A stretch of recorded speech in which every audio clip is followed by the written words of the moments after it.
नमस्कार शेतकरी बंधू भगिनींनो, कृषीविषयक कार्यक्रमात आपल्या सर्वांचं मनपूर्वक स्वागत. मंडळी, एक चांगलं उत्पादन मिळवून देणारं पीक म्हणजे द्राक्ष पीक. देशासाठी परकीय चलन आणणारं निर्यातक्षम असं पीक म्हणजे द्राक्ष पीक.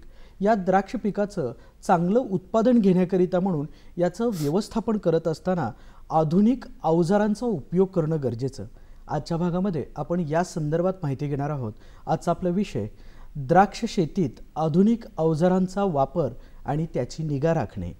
आणि या विषयावरती मार्गदर्शन करण्याकरिता कार्यक्रमात सहभागी झालेले आहेत भारतीय कृषी अनुसंधान परिषदेचे राष्ट्रीय द्राक्ष संशोधन केंद्र मांजरी येथील सहाय्यक मुख्य तांत्रिक अधिकारी श्री उत्तम बोरसे. नमस्कार सर. नमस्कार. आपल्या कार्यक्रमात आमच्या संपूर्ण टीमच्या वतीने मनपूर्वक स्वागत करतो. मुळातच सर, सध्या परिस्थितीमध्ये आपल्याकडे, आपल्या देशामध्ये, आपल्या राज्यामध्ये कोणत्या प्रकारचं द्राक्षाचं उत्पादन हे प्रायोरिटीने घेतलं जातं? सध्याचा विचार केला तरी भारतामध्ये आणि महाराष्ट्रामध्ये जवळजवळ 90% क्षेत्रावर हे टेबल ग्रेप्स किंवा आपण खाण्याचे द्राक्ष म्हणतो त्या द्राक्षाचं उत्पादन घेतलं जातं. आणि बाकीच्या 10% मध्ये तुम्ही वाईनचे ग्रेप्स म्हणू शकता किंवा मनुके बनवणं किंवा मग ज्यूससाठीचे व्हरायटीज हे कमी प्रमाणात पूर्ण भारतभर घेतले जातात. आणि पूर्ण भारताचा विचार केला तर 50% द्राक्षे आपण जे लागवड होती ती महाराष्ट्रात होती. महाराष्ट्रामधून नाशिक एक बेल्ट आहे, सांगली आणि सोलापूर ह्या बेल्टमध्ये बऱ्यापैकी द्राक्ष उत्पादन घेतले जाते. आणि याच्या व्यतिरिक्त जर विचार केला तर जो अडजॉइनिंग एरिया आहे महाराष्ट्राचा, तेलंगणा झाला, आंध्र प्रदेश झाला किंवा कर्नाटका झाला, धारवाड वगैरे एरियामध्ये द्राक्ष उत्पादन प्राधान्याने घेतले जाते. या द्राक्ष शेतीमध्ये किंवा पूर्ण या बागांमध्ये आपल्याला यांत्रिकीकरण करणं, त्यासाठी म्हणून काय पद्धतीमध्ये वाव आहे? आत्ताच्या सध्याच्या घडीला जी फवारणी वगैरे होते ती पूर्णपणे 100% मेकॅनायझेशन पद्धतीने होते असं आपल्याला म्हणता येईल.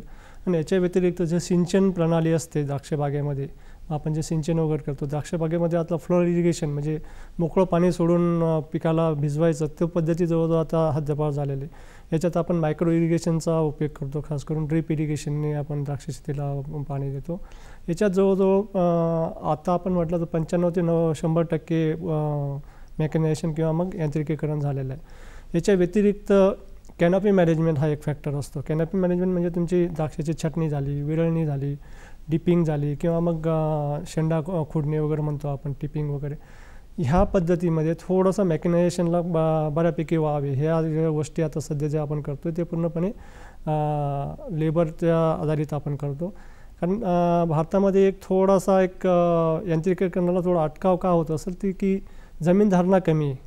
म्हणजे जे आपण मार्जिनल फार्मर्स असतात 2 एकर 3 एकर 5 एकरचं, त्यांच्यासाठी मेकॅनायझेशन पूर्णपणे जाणं हे थोडंसं त्यांना न परवडणारं किंवा इकॉनॉमिकल नसतं. याच्यासाठी मला एक थोडंसं शेतकरी बांधवांना सजेस्ट करावं असं वाटतं की एक कस्टम हायरिंगचा एक तुम्ही पर्याय निवडू शकता. की तुम्हाला जर यांत्रिकीकरण करायचं असेल तर एखादं यंत्र परचेस करायचं, जर एखादा 5 एकरचा शेतकरी असेल तर त्याला एखादा हाय एंड इक्विपमेंट घ्यायचं असेल तर ते त्याला परवडत नाही. मग त्या पद्धतीमध्ये तुम्ही एक कस्टम हायरिंगचा एक ऑप्शन घेऊ शकता. तर शेतकरी बंधू म्हणजे एक तरी 10-15 लोकांचा एक ग्रुप तयार करायचा आणि तरी एक जे हाय एंड मशिनरी ते परचेस करायचे आणि ते सगळ्यांनी वापरायच्या. आपण फवारणीचा उल्लेख केला तर फवारणीसाठी म्हणून कोणकोणत्या यंत्रांचा सध्या परिस्थितीमध्ये वापर केला जातो? फवारणीमध्ये सध्याचा विचार केला तर एक लो व्हॉल्यूम स्प्रेअर आणि हाय व्हॉल्यूम स्प्रेअर असे 2 प्रकार आपण करू शकतो. लो व्हॉल्यूम स्प्रेमध्ये काय होतं की एक 100 ते 150 लिटर पर एकरचं आपण द्रावण हे द्राक्षबागेला देतो. याच्यात ड्रॉपलेट साईज जरा कमी असते, म्हणजे एक 100 मायक्रॉन ते 125 मायक्रॉनच्या आसपास ड्रॉपलेट साईज असते. याच्यात नंतर दुसरा जो असतो तुमचा हाय व्हॉल्यूम स्प्रे, जो जनरली शेतकरी बांधव आता सध्या वापरतात. याच्यात जवळजवळ एकरी 350 ते 400 लिटर द्रावण आपण एकरी फवारतो. याच्यात ड्रॉपलेट साईज जरा मोठी असते, म्हणजे साधारणतः 250 ते 200 मायक्रॉनच्या आसपास ड्रॉपलेट साईज असते. पण याचा उपयोग आपल्याला कसा होतो की जिथं डेन्स कॅनॉपी असते, म्हणजे तुम्ही छाटणी केल्यानंतर ऑक्टोबरनंतर कॅनॉपी जो डेन्स झालेली असते, पानं वगैरे जास्त असतात, या पद्धतीमध्ये हाय व्हॉल्यूम स्प्रेचं तुम्हाला जो स्प्रे आहे किंवा फवारणी आहे ती डेन्स कॅनॉपीमध्ये प्रत्येक पानापर्यंत पोहोचू शकते आणि मग त्याचा तुम्हाला रिझल्ट चांगला मिळू शकतो. ESS स्प्रे देखील आहे, तर मुळातच हे स्प्रेयर नेमकं काय असतात, याचा वापर आणि या वापरामुळे होणारे फायदे याबद्दल सांगावं. ESS म्हणजे इलेक्ट्रोस्टॅटिक स्प्रेयर. याच्यात कसं असतं की आपण हा जो स्प्रेयर असतो हा फक्त आपण PGR म्हणजे प्लांट ग्रोथ रेग्युलेटर म्हणजे वाढीचे संप्रेरक असं म्हणू शकतो आपल्या मराठी भाषेत त्याला, त्यासाठी वापरला. जसं GA झालं, 6BA झालं किंवा मग CPPO वगैरे असे जे PGR असतात त्याचा वापर आपण करतो. त्यासाठी काय असतं की 100 लिटर पर एकर आपण एक सेटिंग असते त्या स्प्रेयरला, ती एक सेटिंग केलेली असते. 100 लिटर पर एकरच्या हिशोबाने आपण सेटिंग करतो. मग त्यात तुम्हाला पर एकर जवळजवळ 660 लिटर पाणी आपल्याला वापरलं जातं. याच्यात ड्रॉपलेट साईज साधारणतः 50 मायक्रॉनच्या आसपास असते.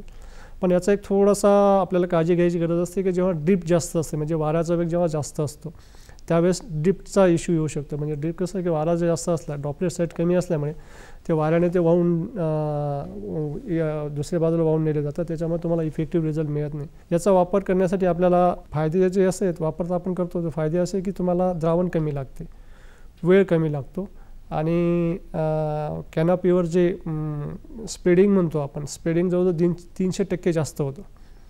जे आपण ESSचं जे मायक्रो हे कमी असल्यामुळे, ड्रॉपलेट साईज कमी असल्यामुळे तुमचं स्प्रेडिंग असतं पानावर ते 300% जास्त होतं, त्याचा तुम्हाला फायदा होतो. आणि याच्यात काय असतं की जे पानं असतात ते गुरुत्वाकर्षणाने जवळजवळ 75 टाईम्स जास्त फास्ट ते आकर्षित करून घेतात ड्रॉपलेट साईज कमी असल्यामुळे. याच्यात तुम्हाला विचार केला तर फवारणी करताना डेल्टा फॅक्टर हा एक लक्षात घ्यावा लागतो. डेल्टा फॅक्टर काय असतं की एक 4 ते 8च्या दरम्यान एक डेल्टा फॅक्टर फिक्स केलेला असतो. जर डेल्टा फॅक्टर 4च्या आत असेल तर तो वातावरण कमी असतं, म्हणजे तापमान कमी असतं. तर कमी तापमानात तुम्ही जर स्प्रे घेतला तर तुम्हाला आवश्यक असा म्हणजे किंवा रिझल्ट मिळू शकत नाही. आणि जर 8 डेल्टा फॅक्टरपेक्षा जास्त हे असेल तर त्यावेळेस तुम्ही जर स्प्रे घेतला त्यावेळेस तापमान जास्त असतं. तापमान जास्त असल्यामुळे बाष्पीभवन जास्त होतं. बाष्पीभवन जास्त झाल्यामुळे तुम्हाला द्रावणाची अनावश्यक अशी नासाडी होते. त्याच्यामुळे तुम्हाला जर स्प्रे घ्यायचा असेल तर हा 4 ते 8 डेल्टा फॅक्टर ह्या रेंजमध्ये घेणं गरजेचं आहे. आता हा डेल्टा फॅक्टरचा पिरियड येतो कधी? साधारणतः संध्याकाळी 6 ते 8, 8:30 पर्यंतचा जो पिरियड असतो याच्यात तुम्हाला ती रेंज मिळते. त्याच्यात वाऱ्याचा वेग कमी असतो, तापमान बऱ्यापैकी बॅलन्स असतं आणि ह्या काळामध्ये आपण स्प्रे घेतला तो जास्त इफेक्टिव्हली द्राक्षबागेपर्यंत पोहोचू शकतो आणि तुम्हाला ते द्रावणाचा चांगला उपयोग करून घेता येतो. काही लोक म्हणतात की सकाळी स्प्रे घेतला तर सकाळी पण वाऱ्याचा वेग कमी असतो, तापमान पण बऱ्यापैकी बॅलन्स असतं, पण सकाळी एक इश्यू येतो की पानावर दव आलेले असते, दवबिंदू असतात. ते दवबिंदूमध्ये तुम्ही स्प्रे घेतला तर तो थोडंसं वेगळं आपल्याला त्याचा रिझल्ट मिळू शकतो किंवा मग ॲडवर्स इफेक्ट होऊ शकतात द्राक्षाच्या वेलींवर. त्याच्यामुळे शक्यतो सकाळचा स्प्रे अवॉइड करून संध्याकाळी स्प्रे घेतला तर कधी फायदेशीर ठरू शकतो.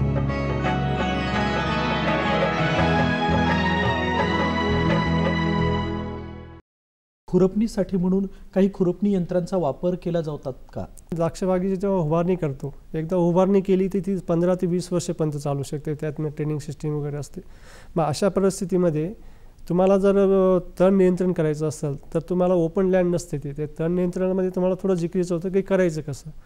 मग त्यात 2 असतात की इन बिटवीन लाईन, म्हणजे 2 लाईनीच्या मध्ये जी जागा असते त्याच्यात तण नियंत्रण करणं तसं सोपं आहे. म्हणजे तुम्ही कल्टिवेटर चालू शकता किंवा शेडर मशीन वगैरे चालवून ते तण नियंत्रण करू शकता. पण जी द्राक्षाची जी ओळ असते त्याच्यात जो 3 फुटाचा जो पट्टा असतो त्याच्यात तण नियंत्रण करणं थोडंसं कठीण असतं. मग त्यासाठी आता इम्पोर्टेड आपल्याकडे ट्रॅक्टर ऑपरेटेड विडर मशीन्स आले. तसे इम्पोर्टेड आल्यानंतर मग रिव्हर्स इंजिनिअरिंगने भारतात उत्पादित झालेले पण काही विडर मशीन अवेलेबल आहेत. त्याच्यात काय एक सेन्सर असतो आणि त्याला एक मागे अटॅचमेंट असतं. तो पूर्णपणे ट्रॅक्टर ऑपरेटेड असतो. त्याला ट्रॅक्टरला एक लिव्हर वगैरे दिलेलं असतं त्यांनी, तो तिथून ऑपरेट होतो. जेव्हा जर सेन्सर झाडाला किंवा अँगलला लागतो तेव्हा ते मागचं जे अटॅचमेंट ऑटोमॅटिक मागवून जातं, म्हणजे त्याला ते धडकत नाही. मग त्याच्यामध्ये जो रो असतो त्याच्यामध्ये ते तण नियंत्रण व्यवस्थित करता येतं. त्याच्यात जवळजवळ 90% तण नियंत्रण आपण त्या जो विडर असतो त्याच्याने आपण आवश्यक असं करू शकतो. याचा फायदा असा आहे की तुम्हाला मॅन्युअली विडिंग करण्याची गरज भासत नाही. करायची असेल तर 10%च्या आसपास तुम्ही करू शकता आणि त्याच्यातून वेळ वाचतो. आणि मॅन्युअली आता तुम्ही बघत असाल की द्राक्षबागेसाठी मजूर वगैरे मिळणं हे खूप आता जिकीचं होऊन गेलं आणि तसं करायला गेलं तर तो तुमचा जास्त पैसे पण तुम्हाला द्यावे लागतात आणि वेळेवर उपलब्ध होत नाही. त्याच्यामुळे हा चांगला एक पर्याय आहे. याच्यात पण मी परत एकदा सांगू शकतो की ही पण हाय एंड मशिनरी आहे. याची किंमत जवळजवळ तुम्ही इम्पोर्टरचा विचार केला तर 6 ते 7 लाखाच्या आसपास आहे.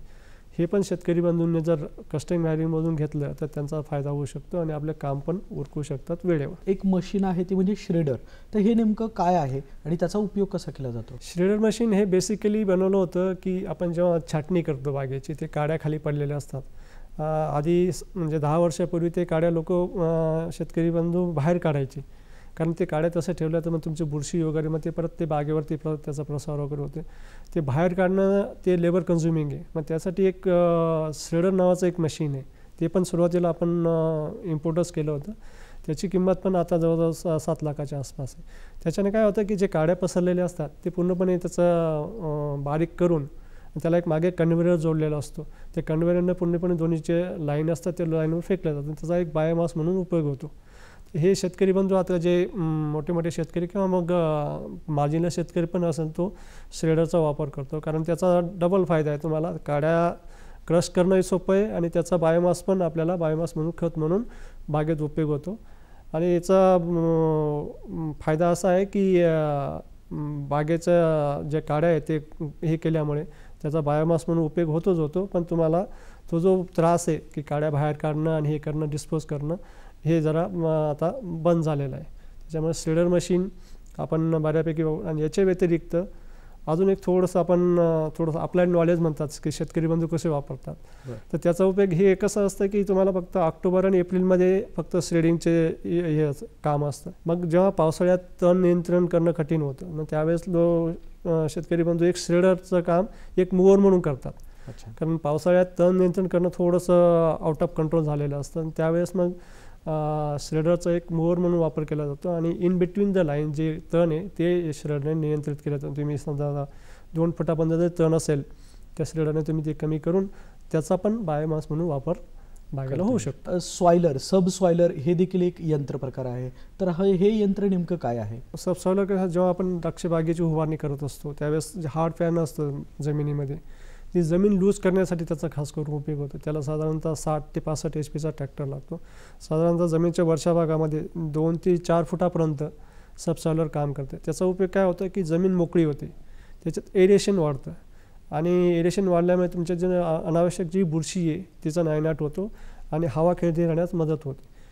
तुम्हाला जर द्राक्षबागी उभारणी करायचं असेल तर तुम्ही सबसॉइलरने आधी जमीन मोकळी करून घेतलं कधी चांगलं असतं. त्याच्यानंतर तुम्हाला मग टेंच वगैरे घ्यायचं, कारण परत तुम्ही हे केलं तर सबसॉइलर तिथे टाकणं याचा उपयोग कधीतरी 2-3 वर्षात शेतकरी बांधव करू शकतात, पण ते एक चांगलं फायदेशीर ठरू शकतं सबसॉइलर. इतरही अवजारं आहेत जे आपण शेती व्यवस्थापनामध्ये वापरतो, बॅटरी चलित यंत्र आहे, तर त्याबद्दल सांगावं. त्याच्यात मेनली 2 इक्विपमेंट्स होते. एक होतं की छाटणीचं मशीन बॅटरी ऑपरेटेड, म्हणजे असं आपलं सिकेचर असतं त्याच्याऐवजी एक बॅटरी ऑपरेटेड सिकेचर होतं आणि त्याचे वजन जवळजवळ 800 ते 900 ग्रॅम. आणि दुसरं एक मशीन आपण इम्पोर्ट केलं होतं की काडी बांधण्याचं मशीन, ते पण बॅटरी चलित होतं. त्याचं वजन जवळजवळ 1000 ग्रॅमच्या म्हणजे 1 किलोच्या आसपास होतं. याचा थोडासा भारतीय कंडिशनमध्ये तोटा काय होतो की हे जे इक्विपमेंट्स होते हे युरोपियन जे परिस्थिती आहे तिथले जे वर्कर्स आहेत त्यांच्या शरीरयष्टीला हे करून त्यांनी डिझाईन केलेलं होतं. त्यांचं वजन जास्त असल्यामुळे इकडच्या लोकांना 300-350 ग्रॅमचं कटर वापरायची सवय असल्यामुळे सुरुवातीला त्यांना ते ॲडॉप्ट करणं थोडं कठीण जात होतं. त्याचा स्पीडचा जर तुम्ही व्यवस्थित वापर केला तर स्पीड तुम्हाला मिळू शकतो, पण काय इकडची जे आपले वर्कर्स असतात यांची एक मानसिकता असते की कमी वजनाचं असल्यामुळे ते यूज टू असतात. त्यामुळे सुरुवातीला आम्ही एक प्रयोग केला होता की कंपॅरिझन केलं होतं की बॅटरी ऑपरेटेड कटर आणि आपला नॉर्मल कटर. तर आम्हाला सुरुवातीला जे रिझल्ट मिळाले ते थोडेसे अचंबित करणारे होते, कारण बॅटरी ऑपरेटरने ॲक्च्युली तुम्हाला स्पीड जास्त व्हायला पाहिजे आता कटिंगचा वगैरे किंवा काडी बांधायचा, पण आपले वर्कर्सला ही सवय असल्यामुळे तिकडच्यापेक्षा आपल्या ज्या नेहमीच्या कटरने त्यांचा स्पीड जास्त होता, जास्त एरिया ते कव्हर करत होते. याच्यामागे कारण आहे की ते यूज टू नव्हतं आणि त्यांना ते तसं तो फटिक लेवल जास्त जाणवत होता वजन जास्त असल्यामुळे. सर, फवारणीसाठी जे काही नोझेल फ्लोरेट वापरतो ते मोजण्याकरिता म्हणून आपल्याला कोणत्या गोष्टींचा विचार करावा लागतो? जो स्प्रेचा दाब असतो, प्रेशर असतो, तो प्रेशर नियंत्रित ठेवायचा. तो कमी झाला तर तुम्हाला फ्लो रेट कमी होऊ शकतो, किंवा जास्त झाला तर त्याच्यात एकच असतो की जो तुमचा फवारणी यंत्र आहे त्याचा जो प्रेशर असतो, दाब असतो, तो नियंत्रित ठेवणं किंवा मग बॅलन्स ठेवणं हे खूप गरजेचं असतं. सर, नोझल कॅलिब्रेशन हा एक प्रकार आहे, तर हे नेमकं काय असतं किंवा ते कसं करावं लागतं आपल्याला? आपण द्राक्ष बागेला फवारणी देतो किंवा मग एका नोझलमध्ये तुम्हाला एकरी समजा 350 ते 400 लिटर पाणी द्यायचं आहे. मग त्यात तुम्हाला 10 नोझलचा जर तुमचा स्प्रे असेल तर एका नोझलला किती पाणी जायला पाहिजे त्याचं कॅलिब्रेशन आपल्याला करावं लागतं. त्यासाठी तुम्हाला एक बिकर लागतं, म्हणजे द्रावण मोजण्यासाठी एक नळी लागते जिथून तुम्हाला हे करून ते बिकरपर्यंत घेऊ शकतं, आणि एक स्टॉपवॉच लागतं. त्याच्यात एक 10 बारचा एक प्रेशर सेट करून त्या यंत्राचा तुम्ही प्रत्येक नोझलचं एक द्रावण मोजू शकता, आणि तीच पद्धत तुम्ही प्रत्येक 10 नोझलला करून मग तो जे द्रावण एक स्टँडर्ड चार्ज असतो कॅलिब्रेशनचा, त्याच्यानुसार तो त्याच्या आसपास आहे का नाही ते द्रावण. जर द्रावण 10% जास्त असेल स्टँडर्ड स्टॅटच्या तर तुम्हाला नोझल बदलणं कधी सोयीस्कर असतं, किंवा मग ते आम्ही रिकमेंड करतो. जर 10% जर कमी असेल तर मग त्यावेळेस आपण दाब नियंत्रित करून वगैरे तो स्प्रे करू शकतो. पण तुमचं द्रावण जर 10% जास्त असेल त्या परिस्थितीमध्ये शेतकरी बांधवांनी नोझल चेंज करणं कधी फायद्याचं ठरतं.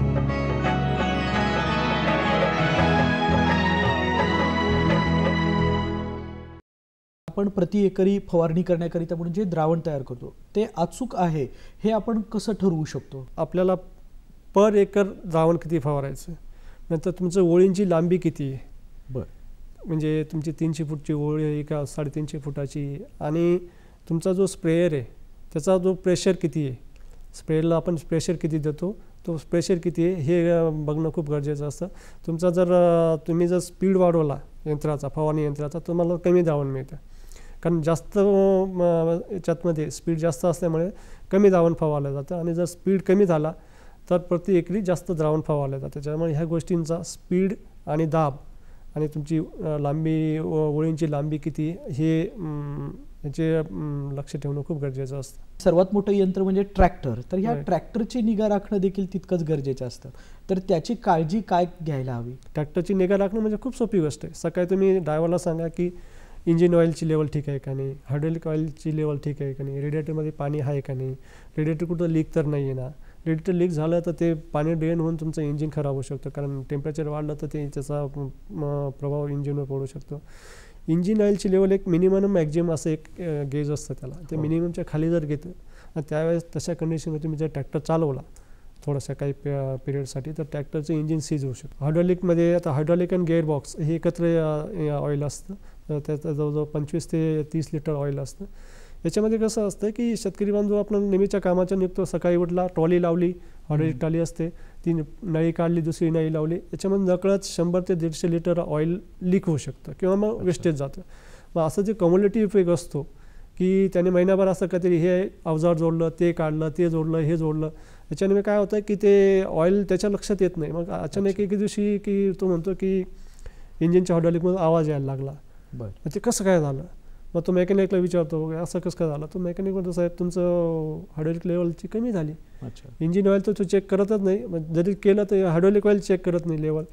तशा परिस्थितीमध्ये काय होतं की ते मिनिमम लेवलच्या खाली ऑइल गेल्यामुळे तो जे हायड्रॉलिक गिअर असतात ते डॅमेज होऊ शकतात, आणि जर ते डॅमेज झाले तर त्याची रिपेरिंग कॉस्ट कमीत कमी 15 ते 20 हजार कमीत कमी असते. सर, स्प्रेयर देखील आपल्याला योग्य त्या पद्धतीने काळजी घेऊन त्याला आपल्याला व्यवस्थापित करणं गरजेचं आहे, तर स्प्रेयरची काय काळजी घ्यायला हवी? सकाळी तुम्ही स्प्रेसाठी ड्रायव्हर आला तर त्यांनी आधी बघायचं की ते नोझल जे आहे ते नोझल व्यवस्थित काम करतायत का नाही. नोझलमध्ये कसं असतं की जी टाकी असते त्याच्यामध्ये एक स्टेनर असतो, तिथून ते पूर्णपणे सोल्युशन सक केलेलं असतं, ते त्याच्यात तो स्टेनरची जाळी व्यवस्थित आहे का नाही, कुठे तुम्ही द्रावण मिक्स करताना विनाकारण काही कचरा तर जात नाही ना, त्याला एक जाळी लावून तुम्ही ते मिश्रण टाकू शकता. जो जर कचरा त्याच्यात पुढे गेला त्याचा एक प्री फिल्टर असतो, तो प्री फिल्टर जास्त तुम्ही फक्त काढायचा, त्यातली एक जाळी असते ती क्लीन करायची आणि परत रिफिट करायचा.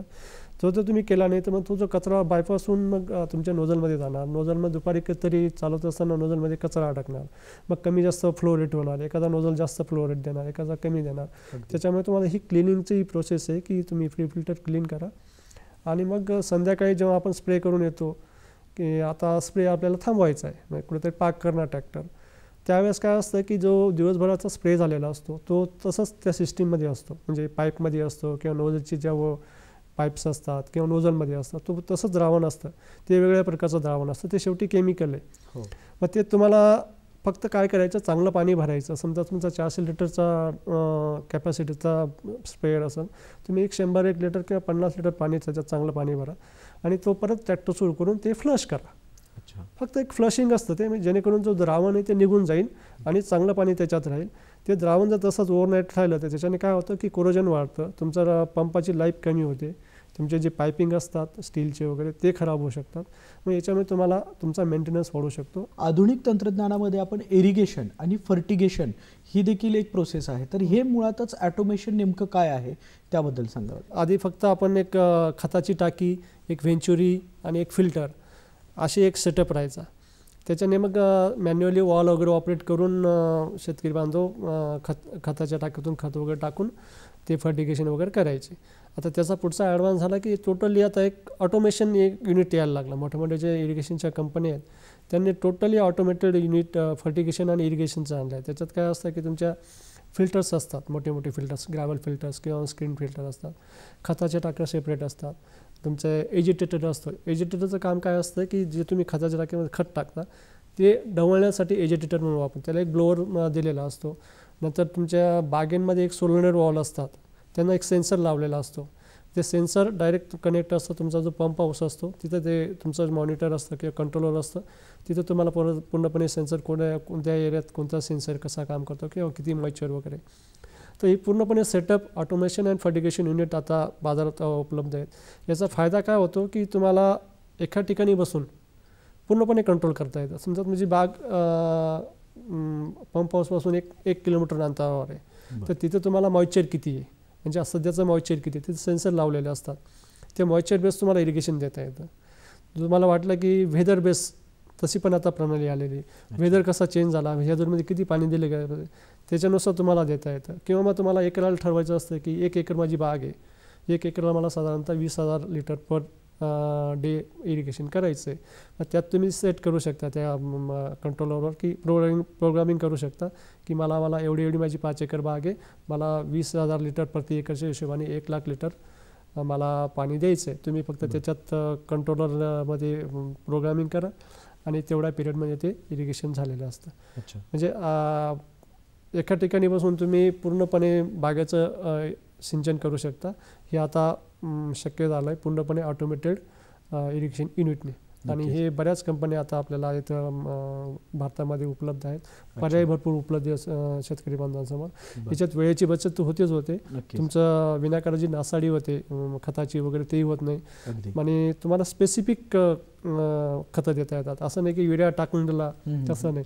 स्पेसिफिक गरज किती आहे त्यानुसार तेवढा तुम्हाला युरिया द्यायचा, NPK किती द्यायचा, तो डोस ठरलेला असतो. तर आजच्या आपल्या या कार्यक्रमाच्या निमित्ताने द्राक्ष बागायतदारांना, सह्याद्री प्रेक्षकांना आपण या यांत्रिकीकरणाच्या संदर्भात काय संदेश द्याल? यांत्रिकीकरणाने काय होतं की तुमची मेन म्हणजे वेळेची बचत होते.